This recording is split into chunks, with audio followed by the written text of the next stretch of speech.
Mungu kwa roho moja, naye Mungu atakufungulia malango yako. Kwa hivyo naomba tupate worship, tuingie kwa maombi. Tuombe ni kwa sababu ya mwalimu mwenye anaenda kutupea neno. Leo tutamaliza ibada mapema. Worship.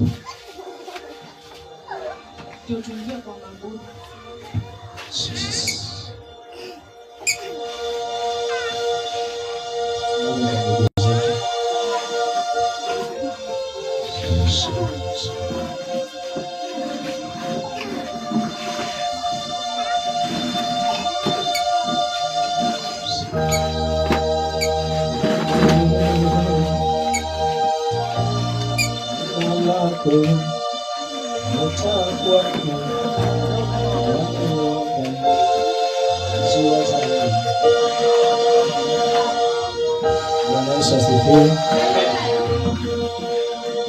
Kuna wengi wanasema neno lako ni taa kwangu na mwanga wa njia zangu.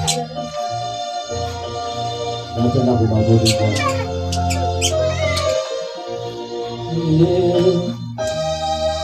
Taa kwangu na ni mwanga wa njia zangu.